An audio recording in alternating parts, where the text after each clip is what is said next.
He said, "She's mine," without thinking. In front of his biggest rival. In front of the woman who wanted nothing to do with him. The words just came out, possessive and raw and completely unplanned. And the look on her face? Pure fury. But what happened next would turn everything upside down. Because this journalist, this woman who refused to be impressed by fame or money or that dangerous Rockstar smile, she was about to teach him what it really means to earn someone's heart. And in the end, 70,000 people would witness something nobody saw coming. Before we begin, we need your help to reach 500 subscribers. It takes just 1 second and means everything to us. And hey, drop a comment telling us where you're listening from. We love knowing where our stories travel. Now, let's dive in. The backstage area of Madison Square Garden smelled like leather, expensive cologne, and the electric aftermath of 20,000 screaming fans. Jaxon Steele sat on a worn leather couch, his tattooed arms spread across the backrest, watching the chaos unfold around him with the detached amusement of someone who had seen it all before. At 29, Jaxon had everything a man could want. Platinum records lined the walls of his penthouse. Women threw themselves at him with alarming regularity. Music critics called him the voice of a generation, and his face had graced the cover of Rolling Stone 3 times in the past year alone. Crimson Echo wasn't just a band anymore. It was a cultural phenomenon. He rolled his shoulders, feeling the pleasant ache of muscles worked hard during the 2-hour performance. His black tank top clung to his chest, still damp with sweat, revealing the intricate sleeve of tattoos that crawled up both arms and disappeared beneath the fabric. A silver chain hung around his neck, catching the harsh fluorescent lights. "Jax, the journalist, is here," his manager Pete announced from the doorway. The one from Frequency magazine. Jaxon didn't bother looking up. "Send her in. Let's get this over with." He had done 1,000 interviews.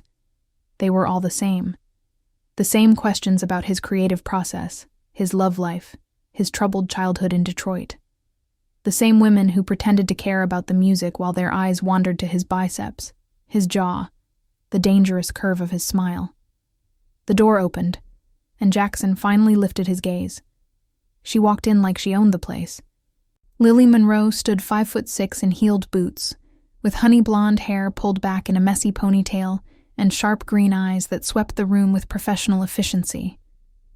She wore dark jeans, a vintage band tee, and absolutely zero interest in impressing anyone. "Mr. Steele," she said, her voice cool and businesslike. "I'm Lily Monroe. I'll be conducting your interview for the October issue." Jackson's lips curved into his signature smirk. "Just Jaxon is fine, sweetheart. I'll stick with Mr. Steele." She pulled a recorder from her bag and sat in the chair across from him without waiting for an invitation. "Shall we begin?" Something shifted in Jackson's chest. He couldn't remember the last time a woman had looked at him like he was just another item on her to-do list. It was unsettling. It was fascinating. It was absolutely unacceptable. "You know," he said, leaning forward, "most journalists at least pretend to be excited about meeting me." Lily's pen paused over her notebook. "Should I pretend? I assumed you'd appreciate honesty. My mistake." His drummer, Marcus, let out a low whistle from across the room. "Damn, Jax, she's got teeth." "I see that." Jackson's dark eyes never left Lily's face. "I like teeth." "How lovely for you." She clicked her pen. "Now, your latest album explores themes of isolation and identity. Critics have called it your most vulnerable work. Was that intentional, or did the therapy finally kick in?" Marcus nearly choked on his beer. The other band members exchanged glances, clearly entertained by this woman who seemed completely immune to their frontman's legendary charm. Jaxon laughed, a genuine sound that surprised even him. "You've done your homework." "I always do." Lily met his gaze steadily. "It's what separates good journalism from celebrity gossip." The interview continued for 45 minutes. and Jaxon found himself answering questions he'd never been asked before. Real questions about chord progressions and lyrical influences, about the evolution of rock music, and where he saw the genre heading. Lily was sharp, informed, and completely unimpressed by his attempts at flirtation. It was driving him insane. When she finally tucked her recorder away, Jaxon stood and stretched, deliberately flexing in a way that usually made women's eyes glaze over. Lily didn't even glance up. "Thank you for your time, Mr. Steele." Jaxon. Right. She shouldered her bag and headed for the door, already checking her phone. "Wait," he called out, surprising himself. "There's an after-party tonight. Industry people, some fans. You should come." Lily turned, one eyebrow raised. "Are you inviting me as a source or as a conquest?" "Maybe both." "At least you're honest." She smiled, the first real smile he'd seen from her, and it hit him somewhere unexpected. "I'll think about it." She walked out, and Jaxon stood there like an idiot, watching the door close behind her. "Bro," Marcus said, appearing at his elbow. "You look like someone just stole your favorite guitar." "Shut up." The after-party was in full swing when Lily arrived. She told herself she was only coming for networking purposes.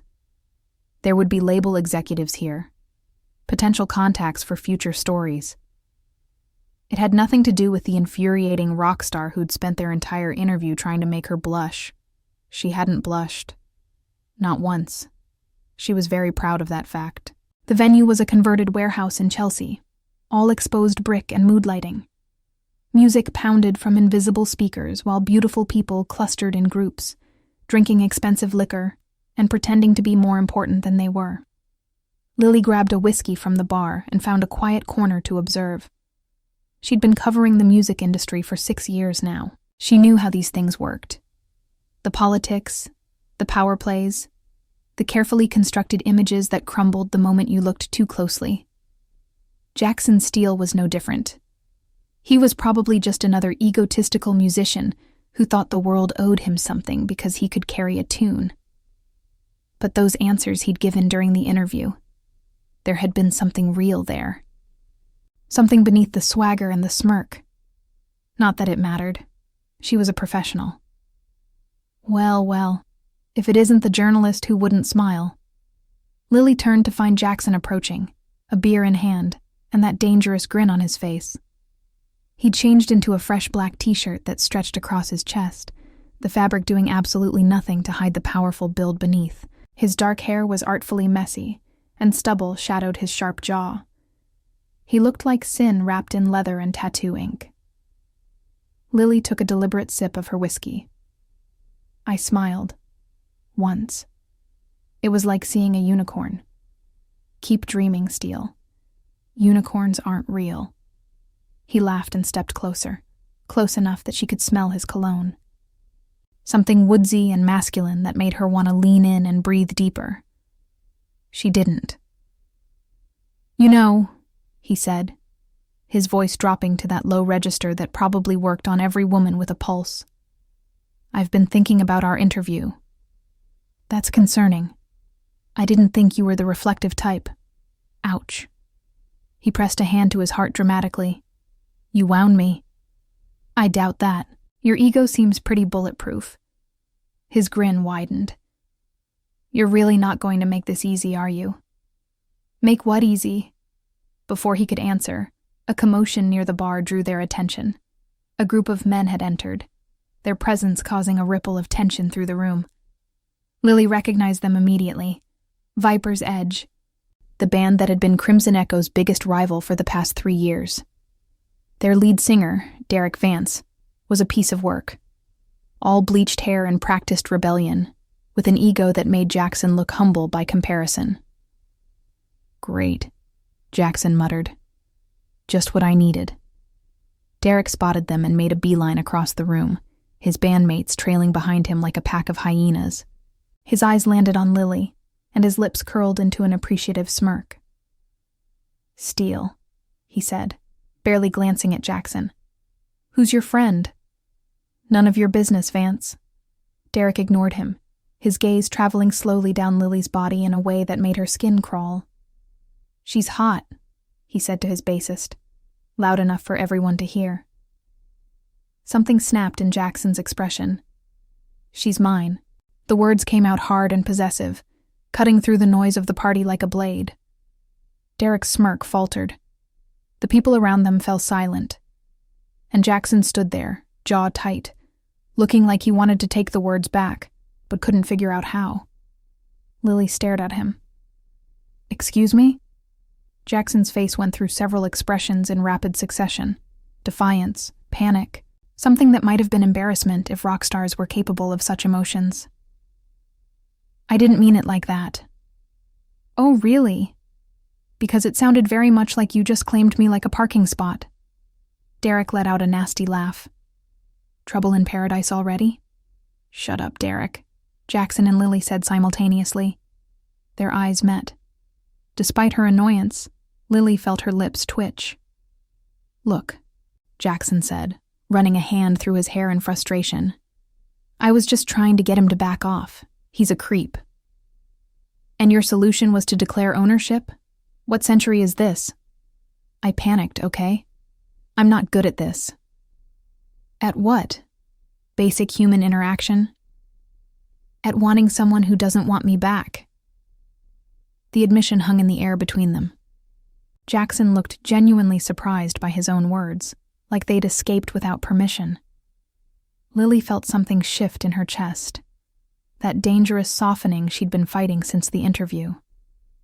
"Who says I don't want you?" she heard herself say. Jaxon blinked. "You've been rejecting me all night." "That's not the same thing." She stepped closer, close enough to see the flecks of gold in his dark eyes.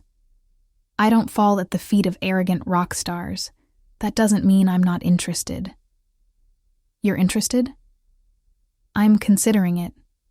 But if you ever call me yours again without my permission, I'll write the most scathing review of your next album that Rolling Stone has ever published." A slow smile spread across Jackson's face. "That's fair. I'm glad you think so." Derek made a disgusted noise and retreated with his entourage, clearly bored now that there wasn't going to be a fight. Neither Jaxon nor Lily noticed him leave. "So," Jaxon said, "if I asked for your number right now, would you give it to me?" "That depends." "On what?" Lily finished her whiskey and set the glass on a nearby table. "On whether you can admit that you handled that situation like a complete idiot." "I handled that situation like a complete idiot. And that women aren't possessions to be claimed. Women aren't possessions to be claimed. And that your third album was self-indulgent garbage." Jackson's mouth dropped open. "That album went double platinum. Doesn't mean it was good." He stared at her for a long moment, then burst out laughing. "You're going to be trouble, aren't you?" Lily pulled a business card from her pocket and tucked it into the front pocket of his jeans, her fingers brushing his hip just long enough to make his breath catch. "The very best kind," she promised. Then she walked away, leaving Jaxon Steele standing in the middle of the party with a business card in his pocket and a stupid grin on his face. Jaxon Steele had faced down stadium crowds, hostile music critics, and a particularly aggressive fan who'd once climbed the stage and tried to lick his face. None of that had prepared him for the challenge of dating Lily Monroe. 3 weeks had passed since the after-party, and in that time, Jaxon had attempted romance 7 times. He had failed spectacularly on all 7 occasions. Attempt number 1 had involved reserving an entire restaurant just for the 2 of them. Lily had taken one look at the empty tables and informed him that she wasn't interested in performative grand gestures. They'd ended up eating pizza on the sidewalk instead, which she seemed to enjoy far more than the 5-course French meal he'd planned. Attempt number 2 had been flowers. Specifically, 1,000 roses delivered to her apartment. She'd called him at 3 a.m. to inform him that she was allergic to roses and was currently covered in hives. He'd sent antihistamines and an apology note. She'd sent back a photo of herself looking like a blotchy tomato with the caption, "This is your fault, Steele." Somehow, He'd found even that adorable. Now it was attempt number 8, and Jaxon was determined to get it right. No grand gestures, no expensive gifts. Just 2 people having dinner like normal human beings. He knocked on Lily's apartment door, clutching a single sunflower and trying to remember how to breathe. She opened the door in jeans and a soft gray sweater, her hair loose around her shoulders. Without heels, she barely came up to his chest. He found that incredibly endearing. "A sunflower," she observed. "Just one." "I'm learning. Are you?" Her smile held a hint of something warmer than her usual sarcasm. "Come in. I'm almost ready." Her apartment was small but comfortable, filled with books and records, and the kind of organized clutter that suggested a life actually being lived. Jaxon looked around, fascinated by this glimpse into who she really was. "Nice place." "It's not a penthouse overlooking Central Park." "No," he agreed. "It's better." She paused in the doorway to her bedroom, surprise flickering across her face. "You're getting better at this." "At what?" "Saying things that don't make me want to throw something at you. High praise from you." She disappeared into the bedroom, and Jaxon took the opportunity to examine her record collection. Classic rock, jazz, some indie bands he didn't recognize. A few Crimson Echo albums he noticed with satisfaction. "I see you have impeccable taste in music," he called out. "Don't let it go to your head. I own those for research purposes." "Sure you do." She emerged a few minutes later, and Jackson's heart did something embarrassing. She'd added lipstick and switched her sweater for a fitted black top that hugged her curves. Nothing dramatic. Nothing that screamed she was trying to impress him. That was exactly why it worked. "Where are we going?" she asked, grabbing her jacket. "A place Marcus recommended. Apparently the food is incredible and nobody famous ever goes there." "Nobody famous except you." "I'll wear a hat." She laughed, and the sound wrapped around him like a warm blanket. "A hat.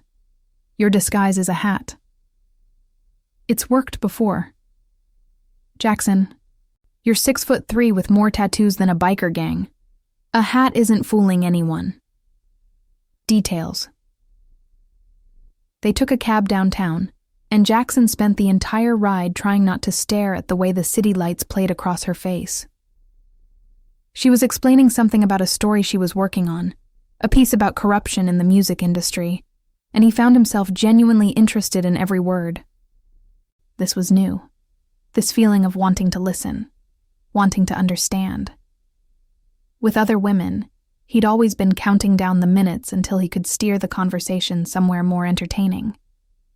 With Lily, he wanted to hear everything.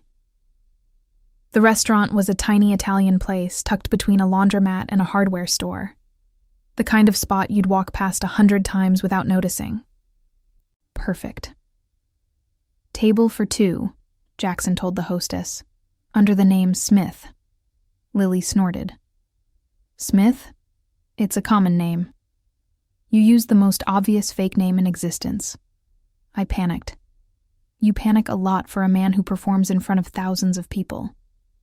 "Performing is easy," he admitted as they slid into a corner booth. "This is hard." "This?" "You. Dating. Trying to be someone worth your time." She studied him across the table, her expression unreadable. "You know, most men would consider themselves worth anyone's time. I'm starting to realize most men are idiots. Now you're getting somewhere." The waiter appeared, and they ordered wine and pasta and bread that arrived warm from the oven. The conversation flowed easier than Jaxon expected, bouncing from music to movies to embarrassing childhood stories. He told her about growing up in Detroit, about his father who'd left when he was 7, and his mother who'd worked 3 jobs to keep food on the table. She told him about studying journalism at Columbia, about the professor who'd told her she'd never make it in a man's world, about proving him wrong every single day. "Why music journalism?" he asked, genuinely curious. "Because music saved my life." She said it simply, without drama. When I was 15, I was in a bad place. Depressed, isolated, the whole teenage cliché. And then I heard this song on the radio. It wasn't even a particularly good song, but something about it reached me, made me feel less alone. What song? She hesitated. Promise you won't be insufferable about this? I promise nothing. It was Broken Strings, from your second album. Jaxon felt something crack open in his chest. You're serious? See, this is why I didn't want to tell you. Your ego doesn't need any more fuel. I wrote that song about my mom, he said quietly. About watching her struggle and feeling helpless. It was the most personal thing I'd ever done, and the label almost didn't let me include it. It was the best thing on the album.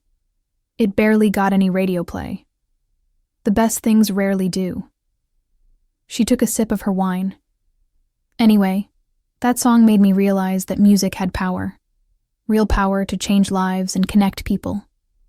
I wanted to write about that. To help people find the songs that might save them. Jaxon stared at her across the table. This woman who surprised him at every turn. You're remarkable, you know that. I'm aware. He laughed. And so humble. Humility is overrated, especially for women. I'm starting to think everything I believed was wrong. Now you're definitely getting somewhere. The meal continued, and somewhere between the main course and dessert, Jaxon stopped trying to impress her. He stopped calculating his words and rehearsing his smile and wondering what she thought of him. He just talked about his fears, his dreams, the imposter syndrome that haunted him despite all his success. And Lily listened, really listened, in a way no one had in years. Can I ask you something? She said as they waited for the check. Anything. At the party, when you said she's mine, what were you actually thinking? He considered lying, making a joke, deflecting the way he always did. But something about this night, this woman, made him want to be honest. I wasn't thinking, he admitted. That was the problem.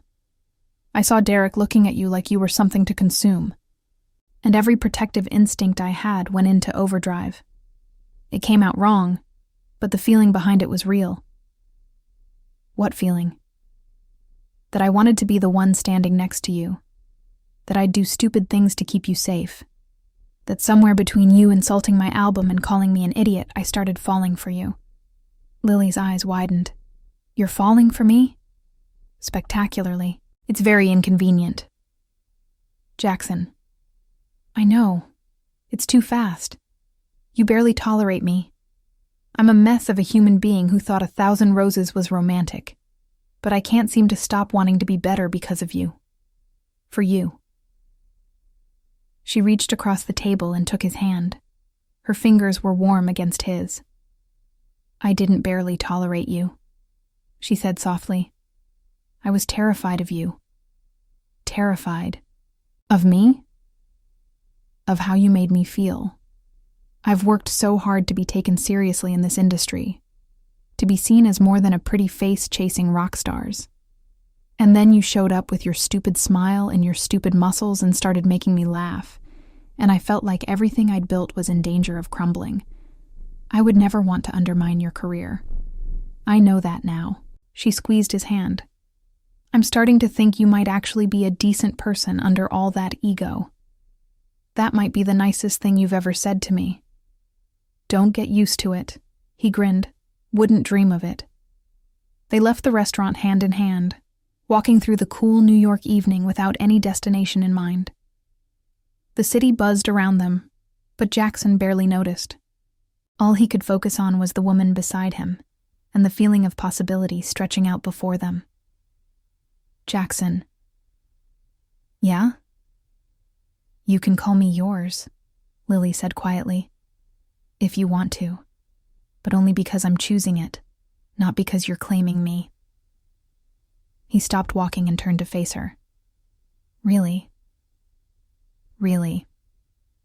but the moment you start treating me like a possession instead of a partner, I'm gone. Understood. And if you ever send me roses again, I'm writing that scathing review. Also understood. She rose up on her toes and kissed him, soft and sweet and full of promise. Jaxon wrapped his arms around her waist and pulled her close, feeling for the first time in his life like maybe he was exactly where he was supposed to be. When they finally pulled apart, Lily's eyes were bright with emotion. "You're still an arrogant rock star," she said, "and you're still impossible." "Good. I'd hate to lose my charm." He laughed and kissed her again, right there on the sidewalk, with taxis honking and strangers walking past, and absolutely nothing else mattering. They were just getting started. 2 months into their relationship, and Jaxon Steele had transformed. Not obviously, not in ways that would make the tabloids notice. He still wore leather and tattoos and that dangerous smile. He still performed like his life depended on it. But the people closest to him could see the change. He laughed more. He listened better.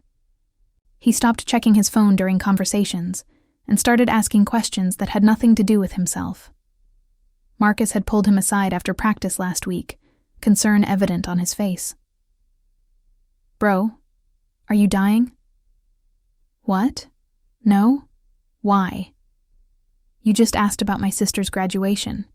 You never ask about my sister." "Maybe I'm becoming a better friend. Or maybe aliens replaced you with a clone." Marcus had studied him suspiciously. "Is Lily an alien?" That would explain a lot. Jaxon had thrown a drumstick at him, but Marcus wasn't entirely wrong. Lily had changed him, or more accurately, she'd helped him find parts of himself he'd buried under years of ego and insecurity. Parts that wanted connection, vulnerability, something real. Tonight was their biggest show of the tour. Sold-out stadium in Los Angeles, 70,000 fans screaming for Crimson Echo. It should have been just another performance. Another night of adrenaline and music and losing himself in the crowd. But Lily was going to be there, watching from the VIP section, and suddenly everything felt different. She'd been traveling with him for the past 2 weeks, working on an in-depth profile for Frequency magazine. The piece was supposed to be about the band's evolution, but Jaxon suspected it had become something more personal. He'd seen her notebooks, filled with observations that had nothing to do with music and everything to do with him. He found her backstage before the show, curled up on a couch with her laptop. "Working?" She looked up, and her smile hit him like it always did. Straight to the chest. "Finishing up some notes. You should be getting ready." "I am ready. You're not even warmed up. I'm warm enough." He sat beside her, close enough to feel her heat. "Nervous?" "About what?" "Watching me perform. It's different when you're dating someone." She closed her laptop. "I've watched you perform before, not like this." He took her hand, tracing circles on her palm. "Tonight feels important. I don't know why." "You're being weird."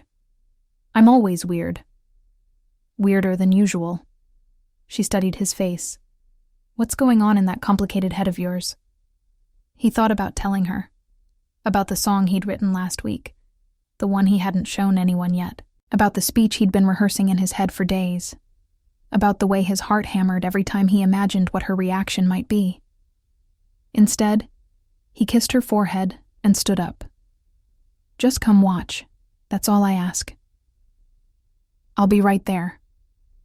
"Front row of the VIP section?" "I wouldn't miss it." He walked toward the stage entrance, then paused and looked back. She was watching him with an expression he couldn't quite read. Affection, certainly. Maybe a little concern. Definitely curiosity. "I love you," he said. It was the first time he'd said it. The words had been building for weeks, pressing against his ribs, demanding release. Now they hung in the air between them, impossibly loud despite the chaos of the backstage area. Lily's eyes went wide. Jaxon, you don't have to say it back. I just needed you to know before I went out there. Before you went out there? What are you planning? But he was already gone, disappearing through the door with his heart pounding and his palms sweating and the strange certainty that tonight was going to change everything. The stadium was a sea of lights and screaming faces. Jaxon took his place at center stage, feeling the familiar rush of adrenaline mixed with something new. Purpose. Intention. They opened with their biggest hits, the songs that had defined them for years. The crowd sang along with every word. 70,000 voices united in celebration. Marcus hammered the drums. The bassist laid down grooves that shook the floor, and Jaxon sang like his life depended on it, because in some ways, it did. But between songs, his eyes kept finding Lily in the VIP section. She was watching him with that analytical gaze she always wore, like she was taking mental notes for some future article. Even now, even after everything, she refused to be just another groupie. He loved that about her. He loved everything about her. As the set wound down, Jaxon felt the moment approaching. His band members knew something was coming. He'd warned them vaguely that he might go off script. They'd exchanged worried glances but trusted him anyway. The stadium lights dimmed. The crowd quieted. Jaxon stepped forward to the microphone, guitar hanging loose at his side. "I want to do something different tonight," he said. 70,000 people leaned in. "There's someone in the audience, someone who changed my life without even trying. She calls me out on my garbage, laughs at my attempts at romance, and somehow still sees something in me worth loving." Murmurs rippled through the crowd. Phones appeared, recording every word. "I wrote a song for her.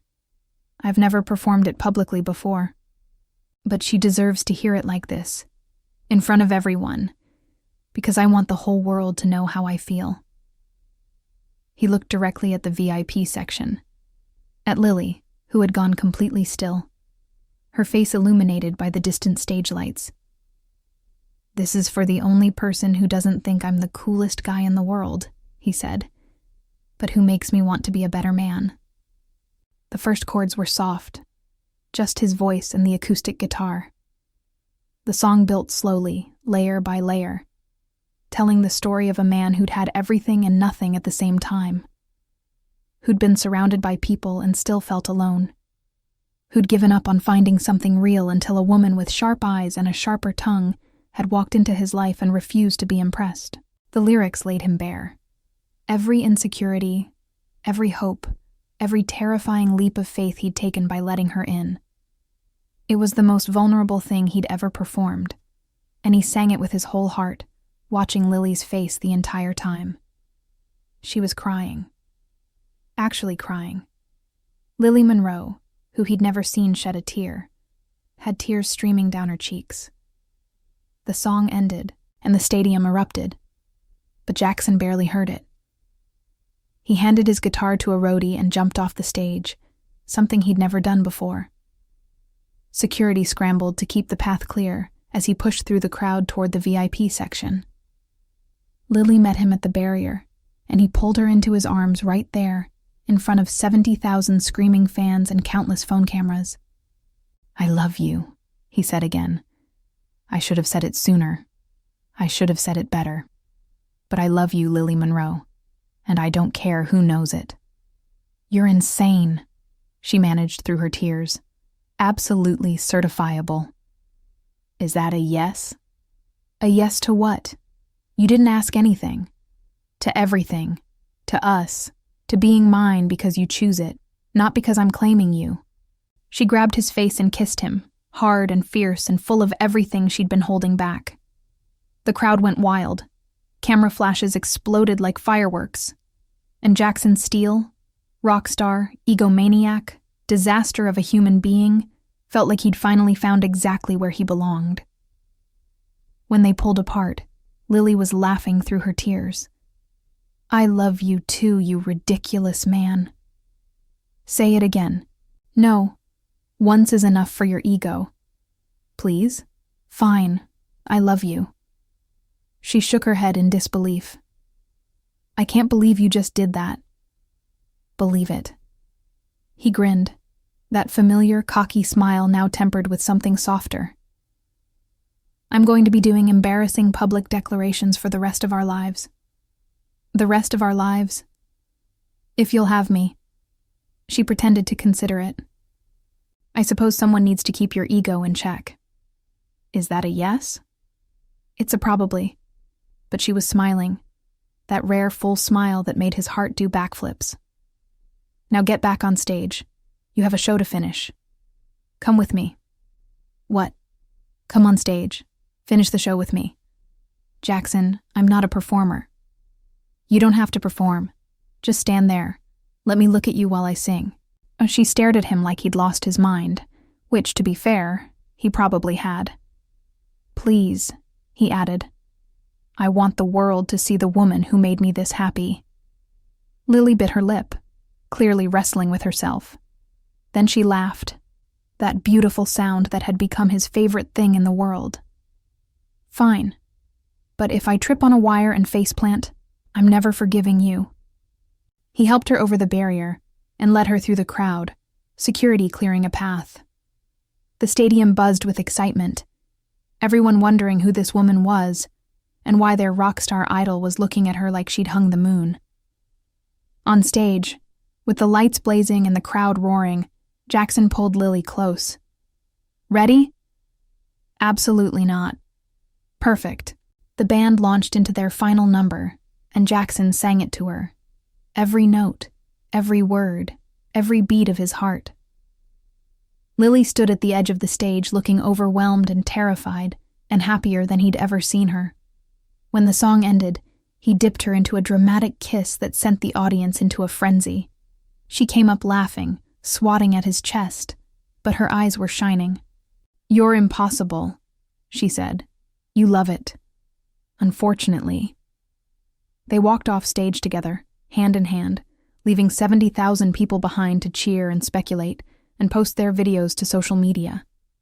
By morning, the story would be everywhere. The rock star and the journalist. The unexpected love story. Backstage, Marcus was waiting with champagne and a ridiculous grin. So, he said to Lily, does this mean you're officially one of us now? She looked at Jaxon, at this man who had turned her carefully ordered life completely upside down, who had annoyed her and charmed her and somehow made her believe that maybe, just maybe, love was worth the risk. I suppose it does, she said. Jaxon wrapped his arm around her shoulders and pressed a kiss to her temple. She's mine, he said, but this time the words were soft, tender, full of wonder rather than possession. Damn right I am, Lily agreed. But you're mine too, Steele. Don't forget that. Never.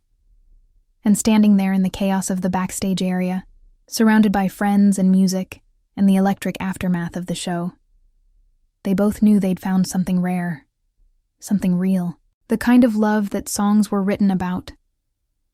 Now let me ask you something. When Jaxon blurted out, "She's mine," without thinking, was he wrong to feel protective? Or was it just the wrong words at the wrong time? And what about Lily? Would you have given a guy like him a second chance after that kind of possessive slip-up? Here's the thing. We all make mistakes when we're scared of losing something real. Jaxon spent his whole life surrounded by people who only saw the rock star. Then someone finally looked past the fame and saw the mess underneath, and he panicked. But he did something most people never do. He grew. He listened. He learned. What would you have done in his shoes? Would you have dedicated a song to someone in front of 70,000 people, knowing they might reject you on the biggest stage of your career? That takes either insane courage or insane stupidity. Maybe both. Drop a comment and tell me, was Jaxon's grand gesture romantic or over the top? And if someone sang for you in front of a stadium full of people, would you walk on stage with them, or would you run for the exit? I genuinely want to know what you think. If this story made you feel something, if you laughed at Jaxon's failed romantic attempts, or felt your heart race during that final performance, then you're exactly the kind of person who belongs here. Hit that subscribe button and join us for more stories like this one. Stories about imperfect people finding unexpected love. About second chances and growth and the messy, beautiful reality of human connection. New stories drop every week. Don't miss the next one. See you in the next story.